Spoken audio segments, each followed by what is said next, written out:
Peace, y'all. Now I was thinking, I come up with a lot of questions, so I do research. I look it up like I was taught to do. Why are so many nurses in the West black and brown women, right? Now, this could lead before you start gaslighting me in the comments, like, here you go with another conspiracy theory. I'm going to provide research that I did because I looked it up. And a lot of the research led to the University of Pennsylvania right here in Philly, right? Now, I was born in Pennsylvania Hospital in the early 80s, so was my little sister. And our mother used to work there. She used to teach nurses. She got a master's degree after she graduated in Chicago from college out there. She got a master's and taught nursing at Penn, right? So a lot of the research comes from there. It led me there, right? So the thing is, University of Pennsylvania uh, is a private Ivy League research university. It is the sixth wealthiest private academic institution in the nation as of 2022, with an endowment of $20.7 billion. In 2021, it ranked fourth among American universities in research expenditures, according to the National Science Foundation. Interesting, right? The University of Pennsylvania's main campus is located in University City, of course, uh, West Philly, West Side, right? But wait, there's more.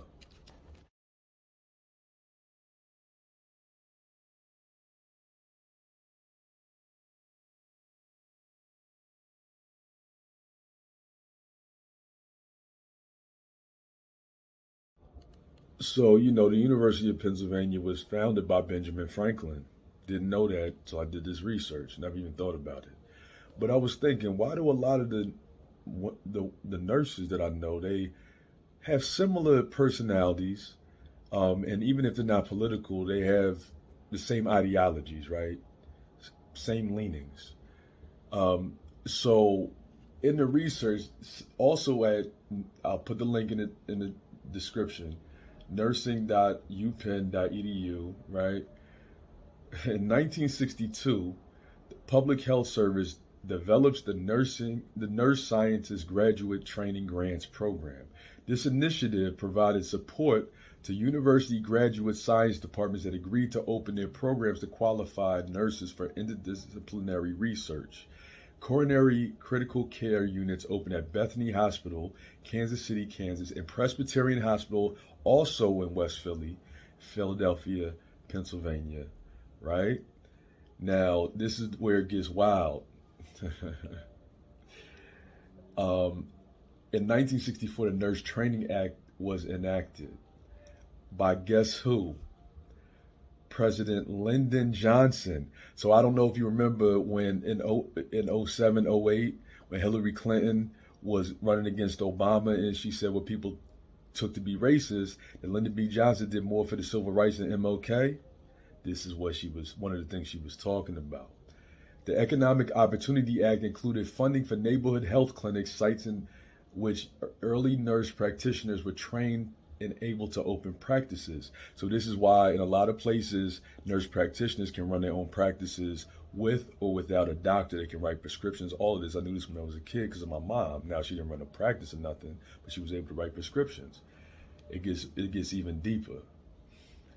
They provided financial assistance to disadvantaged nursing students. Who do you think the disadvantaged nursing students were?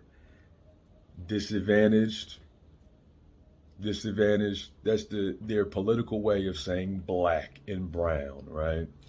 Now, it gets even deeper, right? This challenged both hospitals. I'm skipping some stuff, but this challenged both hospitals and the nursing profession to deliver greater amounts of services to a much larger population base. The Medicare and Medicaid legislation provided government funded health insurance to the elderly, Medicare, and the poor, Medicaid, signed into law by President Lyndon Johnson. Right? Now, go down. First contingent combat troops sent to Vietnam.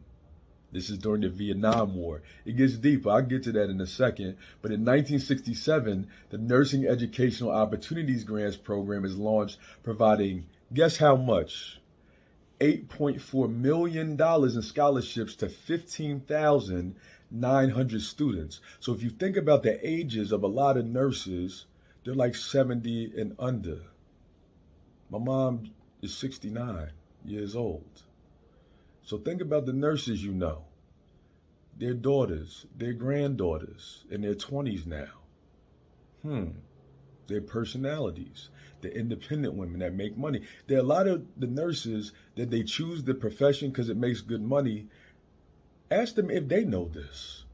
Share this video with them. Do they know the history of why they even chose to be nurses besides the fact that it makes money? It's by design. They might not even know this. So going to the Vietnam thing, it gets deeper. Wait, there's more.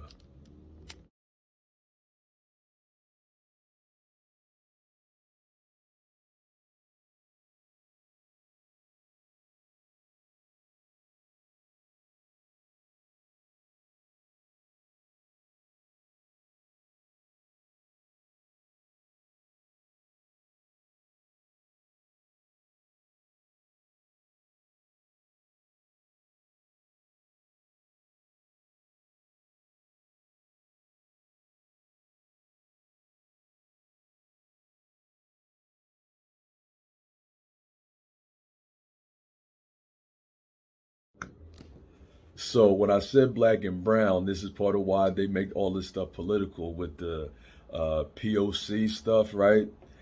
We were talking about Vietnam War, right? So on also on UPenn on a different site, web.sas.upenn.edu, status of women and fertility background. So I'll summarize real quick and I'll read some of it. In the early 1980s, also when I was born, they had, and probably a lot of y'all was born, they had a scare, a fertility scare, where they were saying that women couldn't get pregnant or would have a harder time getting pregnant, not after 35, but after age 30. And it wasn't just in America. They were focused on Asia. Asia. So you know a lot of Asian women in the nursing field?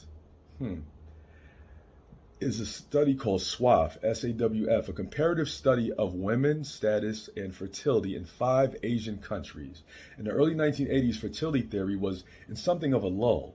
The completion of the World Fertility Survey had created an enormous set of comparative micro-level fertility data, but they had also shown that established theories of fertility and fertility decline based on socioeconomic determinants were insufficient to explain much of the variation that existed.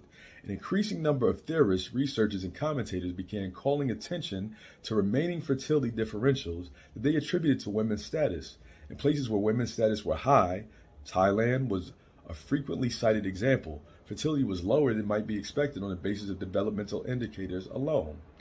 To foster more research in this area, the Rockefeller Foundation's Population Sciences Division sponsored, so they gave money, several years of grant competition in an area now known as the Status of Women and Fertility, or SWAF. Check this out, y'all. This competition began to crystallize research in this area, but it also highlighted some theoretical weaknesses. What was women's status anyhow? This goes to feminism, right? Some analysts focused on standard, reading is gangster, right? Some analysts focused on standard socioeconomic characteristics of individual women, education, whether they worked or not, occupation. This is cited by the United Nations in 1985. This is the year my little sister was born. While others focused on ecological characteristics such as women's economic dependence on men, the gender war. Don't rely on a man. You need to have a job. Be a nurse. Don't have a baby. Don't be caught up under that man. Get a job, right? And this is a study in 1984 because they did this for several years. An influential paper by Karen Oppenheim Mason. She was literally a Karen, y'all. While others focused on ecological characteristics such as women's economic dependence on men.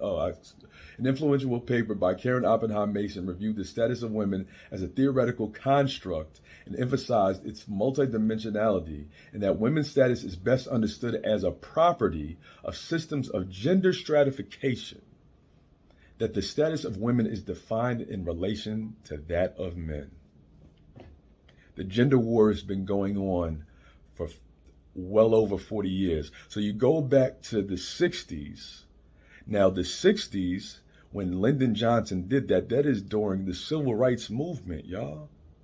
So when we talk about how they did certain things to break up the civil rights movement, when we were united, and then they assassinated all the leaders, and then we know that Gloria Steinem, one of the leaders, the white leaders of the feminist movement, who has been confirmed as a CIA agent. All of this was going on at the same time. In the gay rights movement with that milk dude and the I think it was a Stonewall. Please forgive me if I'm wrong.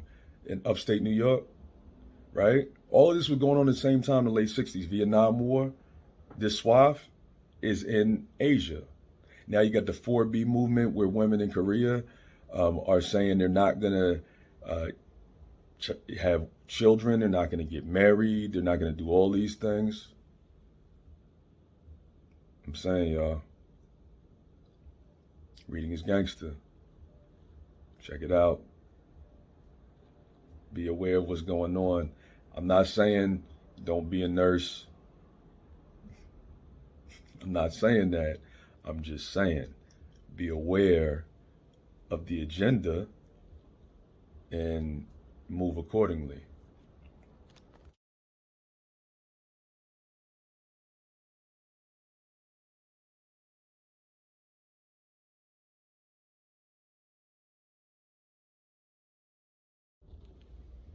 At the end of the day, whatever you're going to do, whatever profession you're going to choose, do we need to be fighting each other is what I'm saying. Do we need to be fighting each other, especially over professions? Because we see a lot online, a lot of these podcasts, and it's not just online. I mean, maybe for the much younger people, they're overly influenced, but really it's just people have a platform to say how they really feel, and people can send this to each other and send it to each other because it resonates with them. What do you think about this? What do you think about that? But at the end of the day, this is what's going on in real life. This is how people really feel and how they really think. So I just wanted to share. Please feel free to share your thoughts, share your opinions respectfully. And like I said, if we continue to beef with each other and go our own ways as men, women, non-binary, however you view yourself, I mean, you have an XY or XX chromosome at the end of the day. So it takes a man and a woman, a male or a female, whatever you want to call yourself, to make a baby. Unless you're going to, I mean, still you need a sperm and an egg to fertilize and make a child. So if we don't do that, then how are we going to continue as a human race? And if we don't continue as a human race and we don't keep reproducing, we'll eventually go extinct. And we won't need nurses or doctors. Have a good one.